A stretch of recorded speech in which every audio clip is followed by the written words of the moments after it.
If you haven't read Footsteps or Balloons, please do so before reading what's below so you understand. For those of you who have read my other stories and asked if there was more and received cryptic answers from me, I want to apologize for being dishonest. I said several times in the comments that nothing really happened after Footsteps, but that wasn't true. The events of the following story weren't locked away in the recesses of my mind. I've always been remembered of them. It wasn't until I remembered balloons and spoke with my mother about the following events that I realized how intertwined this story was with everything else. But I originally hadn't really planned on sharing this anyway. My desire to withhold this memory was due mostly to the fact that I don't think I showed good judgment in it. I also wanted consent from another person to tell it so as to not misrepresent what transpired. I didn't expect there to be a lot of interest in my other story, so I never thought I'd really get pressed for more details. But I would have been happy to keep this to myself for the rest of my life.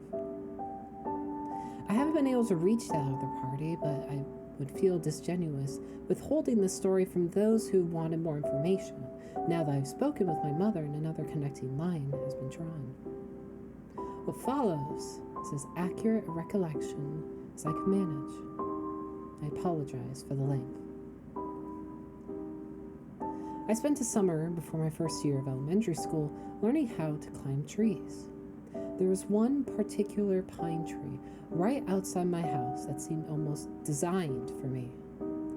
It had branches that were so low I could easily grab them without a boost, and for the first couple days after I learned how to pull myself up, I would just sit in the lowest branch, dangling my feet. The tree was outside our back fence and was easily visible from the kitchen window, which was just above the sink.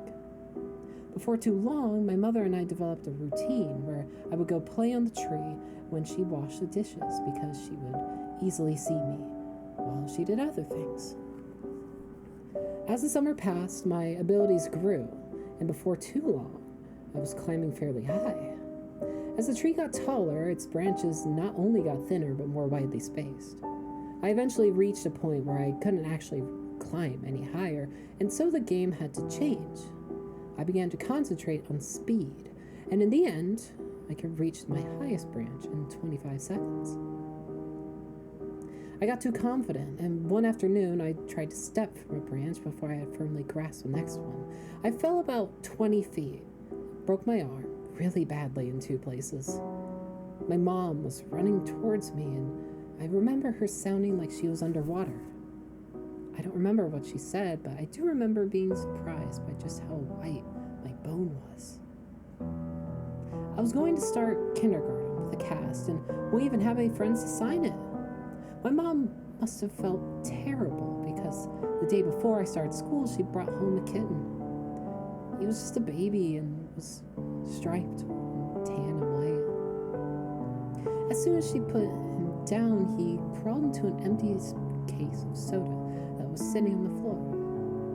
I named him Boxes. Boxes was only an outside cat when he escaped. My mom had him declawed so he wouldn't destroy the furniture, so as a result, we did our best to keep him inside. He'd get out every now and then, and we'd find him somewhere in the backyard chasing some kind of bug or lizard, though he would hardly ever catch one because he had no front claws. He was pretty evasive, but we'd always catch him and carry him back inside. He'd scramble to look over my shoulder. I told my mom that it was because he was planning a strategy for next time. Once inside, we'd give him some tuna fish, and he came to learn what the sound of a can opener might signal. He'd come running whenever he'd hear it. This conditioning game came in handy later because towards the end of our time in that house, Boxes would get out much more often and would run under the house into the crawl space where neither of us wanted to follow because it was cramped and probably crawling with bugs and rodents. Ingeniously, my mom thought to hook the can opener to an extension cord out back and run it tight outside the hole that boxes had gone through. Eventually, he would emerge with his loud meows, looking excited by the sound and then horrified at how we would run such a cruel ruse on him. A can opener with no tuna made no sense to boxes. The last time he escaped under the house was actually our last day in it. My mom had put the house on the market and we had begun packing our things. We didn't have much. We stressed the packing out a while, though. I had already packed up all my clothes at my mom's request. My mom could tell I was really sad about moving and wanted the transition to be smooth for me. And I guess she thought that having my clothes in the box would reinforce the idea that we were moving, but things wouldn't change that much. When boxes got out, as we were loading some things into the moving van, my mom cursed because she had already packed the can opener and wasn't sure where it was. I pretended to go look for it so I wouldn't have to go under the house, and my mom, probably completely aware of my little scam, moved one of the panels and crawled in. She came out with boxes pretty quickly and seemed pretty unnerved, which made me feel even better about getting out of it. My mom had made some phone calls while I packed a little more, and then she came into my room and told me that she had spoken to the realtor and we were going to start moving into the house that day. She said it like it was excellent news, but I had thought that we had more time in the house. She originally said that we weren't moving until the end of next week, and it was only Tuesday. What's more, we weren't completely finished packing, but my mom said sometimes it was easier to replace things than pack them and haul them all over the city. I didn't even get to grab the rest of my box clothes. I asked if I could call Josh to say bye, but she said that we would just call him from our new house. We left in the moving van. I managed to stay in touch with Josh for years, which is surprising since we no longer went to the same school. Our parents weren't close friends, but they knew that we were, so they would accommodate our desire to see one another by driving us back and forth for sleepovers, sometimes every weekend. For Christmas one year, our parents even pooled their money and got us some really nice walkie-talkies that were advertised to work across a range that extended past the distance between our houses. They also had batteries that could last for days if the walkie-talkie was on but not used. They would only occasionally work well enough that we could talk across the city. When we stayed over, we'd use them around the house, talking in mock radio speak that we had taken from movies. And they worked great for that. Thanks to our parents, we were still friends when we were 10. One weekend, I was staying over at Josh's, and my mom called me to say goodnight. She was still pretty watchful, even when she couldn't actually watch me. But I had gotten used to it. I didn't even notice it. Even if Josh did, she sounded upset. Boxes was missing. This must have been a Saturday night because I had spent that night at Josh's the previous night and was going to go home the next day because we had school on Monday. Boxes had been missing since Friday afternoon. I gathered that she had not seen him since returning home after dropping me off. She must have decided to tell me he was missing because if he didn't come home before I did, I would be devastated at not only his absence, but how she could have kept it from me. She told me not to worry. He'll be back. He always does. But Boxes didn't come back. 3 weekends later, I stayed at Josh's again. I was still upset about Boxes, but my mom told me that there had been many times when pets had disappeared from home for weeks or even months, only to return on their own. She said they always knew where home was and could always try to get back. I was explaining this to Josh when a thought hit me so hard that I interrupted my own sentence to say it aloud. What if Boxes thought of the wrong home? Josh was confused. What? He lives with you. He knows where his home is. But he grew up somewhere else, Josh. He was raised in my old house a couple neighborhoods away. Maybe he still thinks of that place as home, like I do. Oh, I get it. Well, that'd be great. I'll tell my dad tomorrow. He'll take us over there so we can look. No, he won't, man. My mom said that we wouldn't ever go back to that place because the new owners wouldn't want to be bothered. She said that she told your mom and dad the same thing. Josh persisted. Okay. And we'll just go out to exploring tomorrow and make our way to your old house. No. If we get spotted, your dad will find out. And then so will my mom. We have to go there ourselves. We have to go tonight. It didn't take that much convincing to get Josh on board since he was usually the one to come up with ideas like this. But we had never snuck out of his house before. It actually turned out to be incredibly easy. The window in his room opened to the backyard and he had lashed a wooden fence that wasn't locked. After those 2 minor hurdles, we slipped off into the night.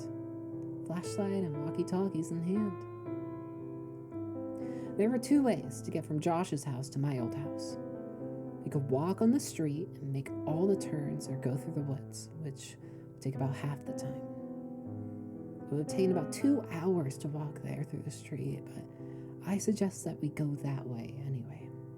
I told him it was because I didn't want to get lost. Josh refused and said that if we were seen, they might recognize him and tell my dad. He threatened to go home if we didn't just take the shortcut, and I accepted it because I didn't want to go by myself. Josh didn't know about the last time I walked through these woods at night. The woods were much less creepy with a friend and a flashlight, and we were making pretty good time.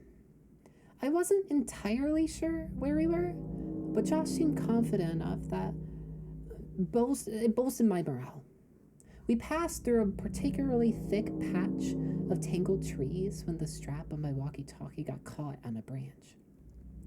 Josh had the flashlight, and so I was struggling to get the walkie-talkie free when I heard Josh say, "Hey man, wanna go for a swim?" I looked over to where he was shining the flashlight, though I closed my eyes as I did because I now knew where we were. He was pointing at the pool float. This was where I had woken up in the woods all those years ago. I found a lump in my throat and the sting of fresh tears in my eyes as I continued to struggle with the walkie. Frustrated, I yanked on it hard enough to break it free, and I turned and walked to Josh, who had partially laid down on the pool float in a mock sunbathing pose. As I walked towards him, I stumbled and nearly fell into a fairly large hole that was sitting in the middle of this small clearing. But I regained my balance and stopped right at its edge. It was deep. I was surprised by the size of the hole, but more surprised by the fact that I didn't remember it. I realized it must not have been there that night because it was in the same spot where I had awoken. I put it out of my mind and turned to Josh. "Quit messing around, man. You saw I was stuck over there, and you were just laying here joking around on this float." I punctuated the sentence with a kick of an exposed part of the float. A screeching rose from it. Josh's smile inverted. He suddenly looked terrified and was struggling to get off the float, but he couldn't in a quick manner due to the awkward way he had been laying on it. Each time he would fall back on the float and the screeching would intensify. I wanted to help Josh, but I couldn't move myself any closer. My legs wouldn't cooperate. I hated these woods. I picked up the flashlight they had thrown in this thrashing and shined it on the float, not knowing what to expect. Finally, Josh got off the float and brushed next to me, looking at where I was shining the light. Suddenly, there it was. It was a rat. I started laughing nervously, and we both watched the rat run into the woods, taking screeches with it. Josh lightly punched me in the arm, the smile slowly returning to his face, and we continued walking. We quickened our pace and made it out of the woods faster than we thought we would. and we found ourselves back in my old neighborhood. The last time I had rounded the bend ahead, I had seen my house fully illuminated, and all the memories of what transpired came flooding back. I felt a skipping in my heart as we were finally turning the corner and about to face full view of my house, remembering last time how iridescent it was. But this time, all the lights were off. From a distance, I could see my old climbing tree, and as my mind traced the steps of causality backwards, I realized that I wouldn't be back here this night if that tree hadn't grown. And I was briefly in awe of how all the events were like that. As we got closer, I could see that the lawn looked terrible. I couldn't even guess when it had been last been mowed. One of the shutters had partially broken loose and was rocking back and forth in the breeze, and all over the house just looked dirty. I was sad to see my own home. It's in such a state of disrepair. Why would my mom care if we bothered the new owners if they had cared so little about where they lived? And then I realized there were no new owners. The house was abandoned, though it looked simply forsaken. Why would my mom lie to me about our house having new people in it? But I thought that this was actually a good thing. It would be easier to look around for boxes if we didn't have to worry about being spotted by a new family. This would make it much quicker. Josh interrupted my thoughts as we walked through the gate and up to the house itself. Your old house sucks, dude. Josh yelled as quietly as he could. Shut up, Josh. Even like this, it's still nicer than your house. Hey, man. Okay. I think boxes are probably under the house. One of us has to go under and look, but the other should stay next to the opening in case he comes running out. Are you serious? There's no way I'm going under there. It's your cat, man. You do it. Look, I'll game you for it unless you're too scared, I said, holding my fist over my upturned palm. Fine, but we go on shoot, not on 3. It's rock, paper, scissors, shoot, not on 1, 2, 3. I know how to play the game, Josh. You're the one who always messes up. And it's 2 out of 3. I lost. I wiggled loose the panel that my mom would always move when she had to crawl under there for boxes. She only had to do it a couple times since the can opener trick usually worked, but when she had to do it, she hated it, especially that last time. And as I looked into the darkness of the crawl space, I had a greater appreciation as for why. Before we moved, she said that it was actually better that boxes ran under here, despite how hard it could be to get him out. It was less dangerous than him jumping over the fence and running around the neighborhood. All that was true, but I was still dreading doing this. I grabbed the flashlight and the walkie and began to crawl in. A powerful smell overtook me. It smelled like death. I turned on my walkie. Josh, are you there? This is Macho Man, come back. Josh, cut it out. There's something wrong down here. What do you mean? It stinks. It smells like something died. Is it boxes? I really hope not. I set down the walkie and moved the flashlight around as I crawled forward. Looking through the hole from the outside, you could see all the way back with the right lighting. But you had to be inside to see around the support blocks that held the house up. I'd say that there was about 40% of the area that you couldn't see unless you were actually in the crawl space. But even inside, I discovered that I could only see directly where the flashlight was pointing. I realized that this would make scouting around the place much more difficult. As I moved forward, the smell intensified. The fear was growing in me that boxes had come here and something had happened to them. I shined the flashlight around, but couldn't see much of anything. I wrapped my fingers around a support block to pull myself forward, and as I did that, I felt something that made my hand recoil. Fur. My heart sank, and I prepared myself emotionally for what I was about to see. I crawled slowly so I could prolong what I knew was coming, and I inched my eyes in the flashlight past the block to see what was on the other side. I staggered back in horror. Jesus Christ! Escaping a trembling mouth. It was a hideous and twisted creature, badly decomposed. Its skin had rotted away on its face. The teeth appeared to be enormous, and the smell was unbearable. What is it? Are you okay? Is it boxes? No, it isn't boxes. Well, what the hell is it then? I don't know. I shined the light on it again and looked at it with less fear in my vision. I chuckled. It's a raccoon. Keep looking.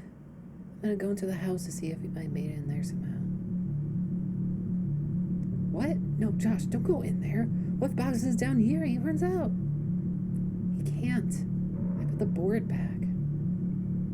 I looked and saw he was telling the truth. Why'd you do that? Don't worry, man. You can move it easy. This makes more sense. If boxes ran out and I missed him, then he'd be gone. If he's out there, then grab it tight and I'll come move the board. If he's not, then you can move it yourself. I look in the house. Some of his points were good, and I doubted he'd be able to get in anyway. Okay, but be careful and don't touch anything. There's a bunch of my old clothes still in boxes in my room. You can look in there to see if he crawled in one. And make sure to bring your walkie. Roger that, good buddy. I realized that it would be pitch black in there. The power would have been turned off since no one was paying the bill. With any luck, he'd be able to see from the streetlights that might cast some light inside. Otherwise, I'm not sure what he'd do. Before too long, I heard footsteps right over my head and felt dirt raining down on me. Josh, is that you? Shh. Breaker, this is Macho Man. Coming back for the big Tango Foxtrot. The Eagle has landed. What's her 20, Princess Jasmine? Over. Asshole. Macho Man. My 20 is in your bathroom, looking at your stash of magazines. Looks like you got a thing for dudes' butts. What's the report on that? Over. I could hear him laughing without the walkie. I started laughing too. I heard the footsteps fade away a little bit. He was on his way to my room. Man, it's dark in here. Hey, are you sure you have boxes of clothes in here? I don't see any. Yeah, there should be a couple boxes in front of the closet. There are many boxes in here. Let me check if maybe put the box in the closet before you left.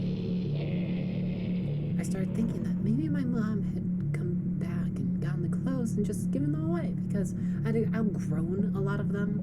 But I remembered leaving the boxes there. I didn't even have time to close the last one before he left. While I was waiting for Josh to tell me what he found, I kicked out my leg, which had started feeling asleep because of the position I was in, and it hit something. I looked back and saw something really strange. It was a blanket, and all around it were bowls. I crawled a little closer to it. The blanket smelled moldy, and most of the bowls were empty. None of them had something that I recognized still in it.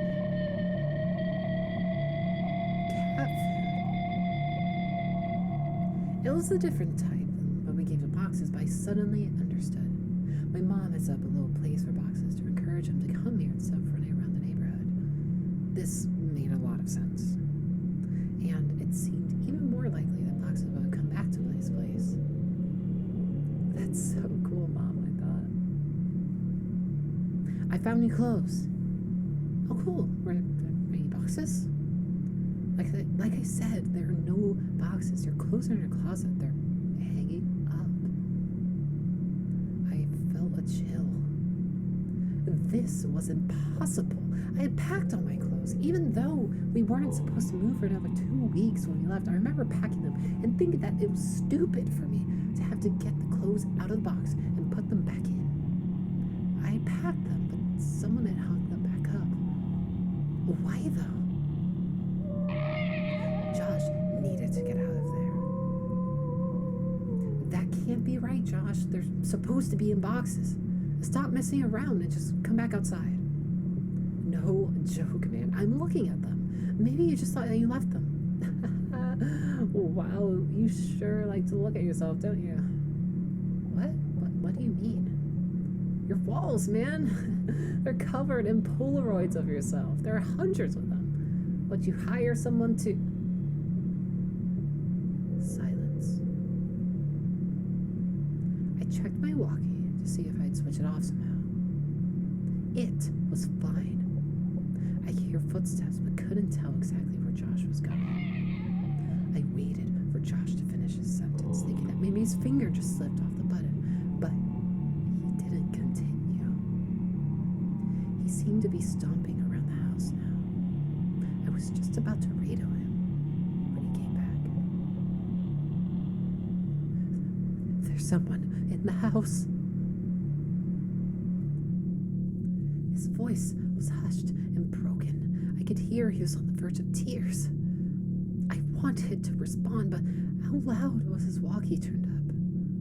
What if the other person heard it? I said nothing and just waited and listened. What I heard were footsteps. Heavy, dragging footsteps. And then a loud thud. Oh God. Josh. He had been found. I was sure of it. This person had found him and was hurting him.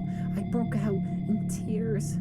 He was my only friend next to boxes. And I realized, what if Josh told him I was under here? What if I possibly too?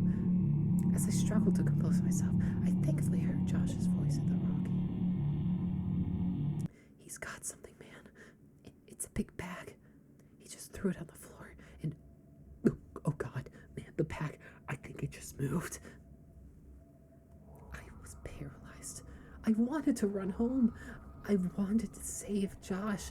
I wanted to go for help. I wanted so many things, but I lay there, frozen. As I lay, unable to move, my eyes focused on the corner of the house that was right under